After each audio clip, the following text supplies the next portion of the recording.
of mind that your kids are protected, and that's what really every single parent wants in Milwaukee. They want their kids to have the protection that they need, especially as it relates to immunizations. But this is the fact. The fact is that vaccines are one of the most effective tools that we have to keep kids safe, to keep classrooms open, and to make sure that families all across our community are at ease. Unfortunately, though, vaccine rates, not just in our city, but really in our state and our country, they still have not fully bounced back from the pandemic. What that means that too many of our kids are starting the school year without the protections that they need. That leaves them and their classmates more vulnerable to diseases that we already know how to prevent. Again, that leaves our kids open to diseases that we know how to prevent. And that's something that should concern all of us. That's why the City of Milwaukee's Health Department is stepping up with these Fall Childhood Immunization Clinics that we'll have at a number of locations around Milwaukee by expanding the Health Department's and not just evenings, but also weekends during one of the busiest times of the year for families. The city is removing barriers and also working with parents and making it easier for them to get their children up to date on the vaccinations that they need for their school requirements. These clinics, they're going to be open to Milwaukee children who are underinsured, as well as children that are on Medicaid, which means that we're serving a critical need right here in our community.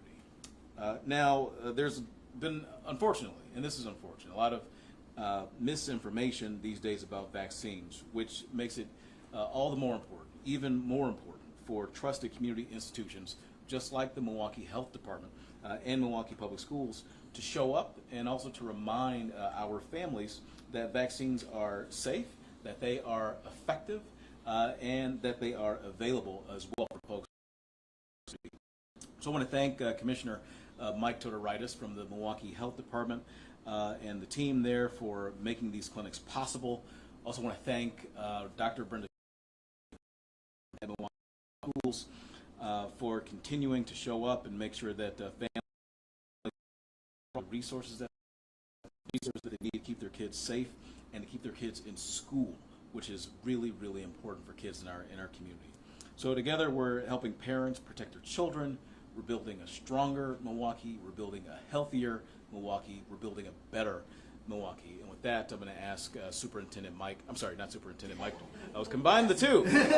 Do you want that job? Sure. Commissioner of Health, Mike Todoritis, to come up. Thank you, Mayor. Good afternoon, everyone. I'm Mike Todoritis. I'm the Commissioner of Health for the City of Milwaukee Health Department.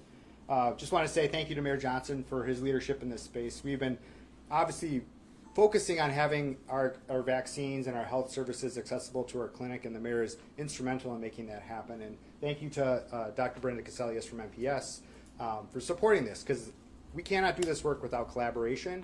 If we're going to move forward with vaccinations in our city, we need to ensure that we're working together to make sure that this important resource is safe and accessible. So when, as the mayor mentioned, when children are healthy, they're able to stay in school and to stay in the classroom. That's a focus that we really want to push this year, is making sure that parents are equipped with tools like vaccinations to keep their kids in the classroom. What we learned from the pandemic was that children fell behind when they weren't able to be in the classroom with their peers. So these vaccinations, which have been around for many years, are safe and effective ways to keep our kids in the classroom. I also wanted to share some data with everyone today. So over the past decade, we've seen Wisconsin from going from one of the best states in the country for childhood vaccinations to one of the ones in the bottom. This past year, nearly 56% of Milwaukee kindergartens did not meet their state's MMR, or measles, mumps, and rubella required immunization benchmark. And for 2-year-olds under the age of 2, only 65% of those kids are up to date on their childhood immunization. So that puts them at a disadvantage when they're enrolling in daycares, and then when they get older, when they're going into schools. In some cases, fewer than 2/3 of the students across the city and the county have not met the required immunizations, unfortunately. And the gap that increases the risks of disease spreading in the classrooms and in homes. These are illnesses that can spread quickly in unvaccinated populations, and we're really working here through these fall immunization clinics to help close those gaps. This is a really important time for families to come to their pediatrician or to the health department to help ensure that their children are up to date. Across the state of Wisconsin, the schools are filing their exemption or exclusion week to make sure that kids are up to date with their childhood vaccinations. So here in Milwaukee, the letters have gone out from the district Milwaukee Public Schools, and the private and charter schools are also following suit in the same time. So parents should be seeing those letters soon, and if their kids are not up to date on their vaccinations, now is the time to make that plan to get your kids up to date. These fall clinics are timed and located to help ensure that vaccinations are accessible to everyone across the city. Last year we piloted this model, and over the course of this implementation period we vaccinated over 600 different doses of vaccine. So this year we're trying to scale up because we actually had a surge in demand for the vaccinations last year, and we had long wait times, people actually waiting in the hallway around the corner here, and we wanted to make sure that we had both evening and weekend hours to help decrease any barriers for parents who are trying to get their kids into the vaccination clinics. I know as a parent as well, making a plan for an appointment is always challenging, so you can come, walk in. There's no appointment required for children here in Milwaukee to come get vaccinations at either of our clinics during this period. Vaccines are an important foundation of our community, right alongside clean water, safe housing, and strong schools. They help prepare children's immune systems early and set them up for long, healthy lives. History has shown us what's possible when communities commit to widespread immunizations. If we remember back in 2000, measles was actually declared eradicated.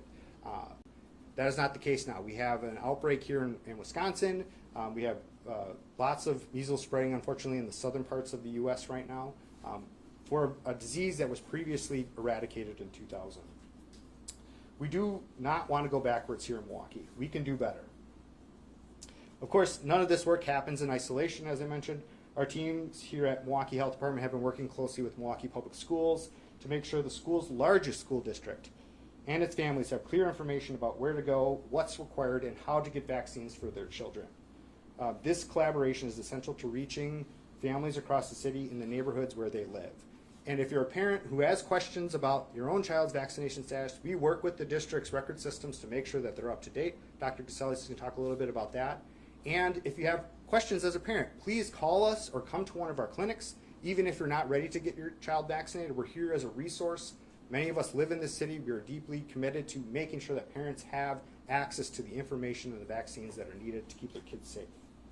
Again, I want to thank Mayor Johnson and Superintendent Casellius for their leadership and collaboration during this period. We're going to make sure that we keep our children safe and healthy in schools during this time. So with that, I'm honored to introduce. Thank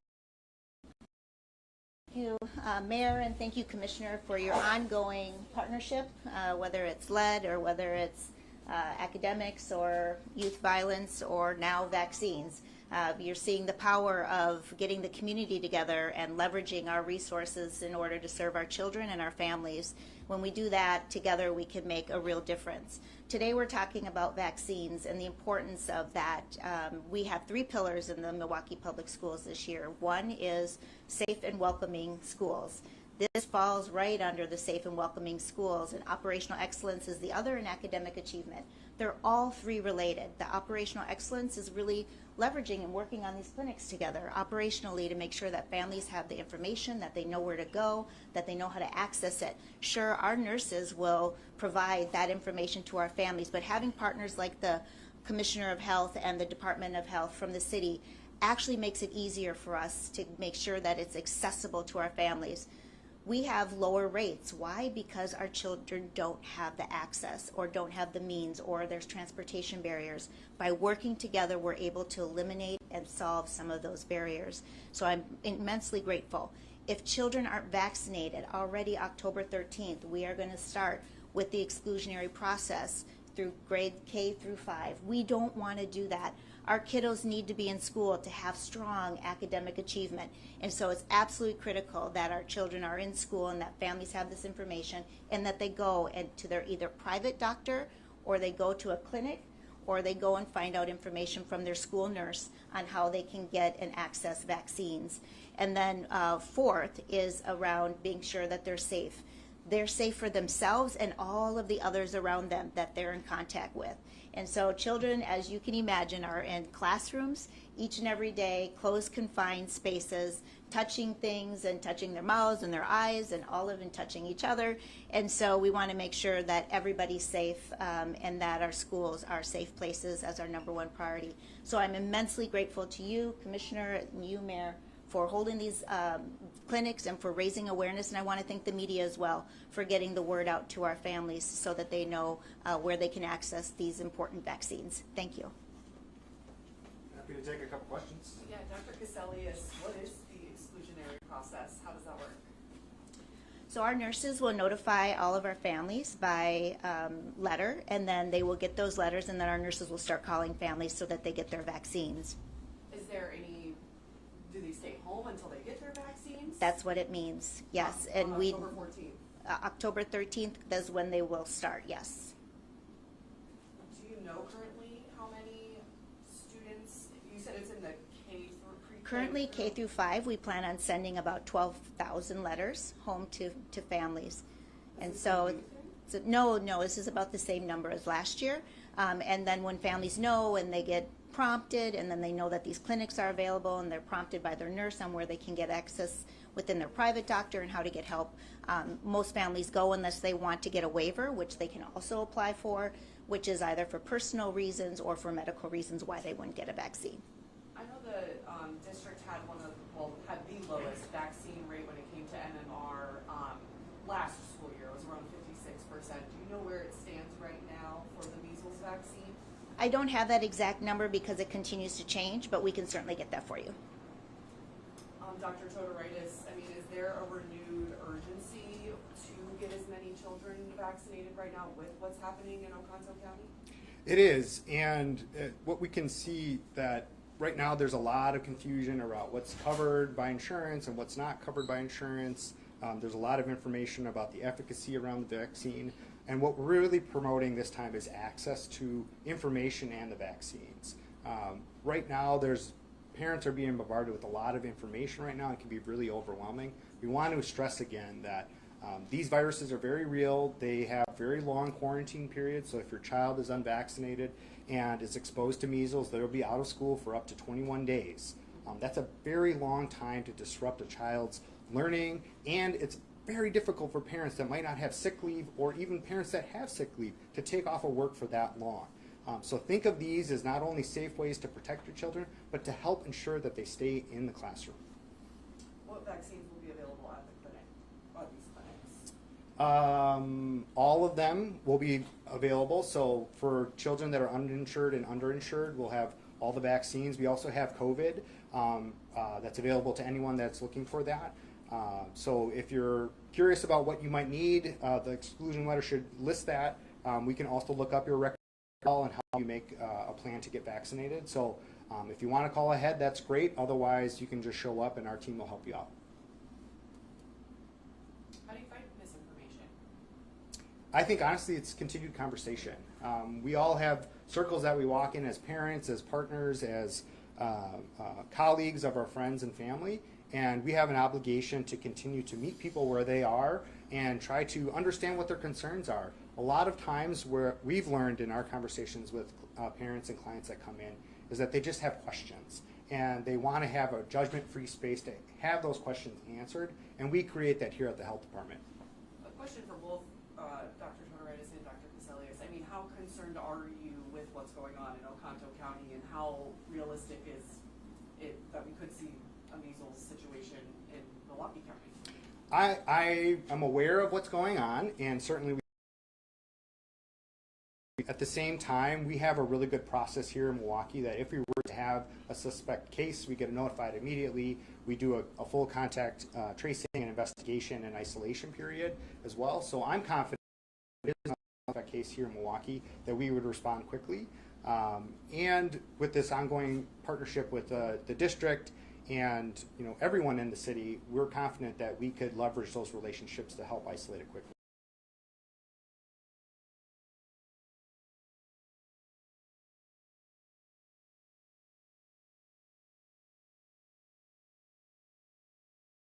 to solve big problems like our lead problem together. You know, we were in daily meetings for quite a while, and then it was weekly meetings. And so if there was a threat to the city of Milwaukee, I am certain that we would gather our resources together and get in a room and figure this out.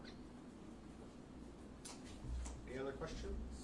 Do you know how many students have an exemption to, you know, the measles vaccine, or is there a number? We could probably tell you how many students were exempted last year, and we can get you that information, but we haven't entered that yet for this year. All right, thanks everybody. Or we'll take one last question. Or if not, we can. All right. Thank you, everyone. Get vaccinated. Thank you.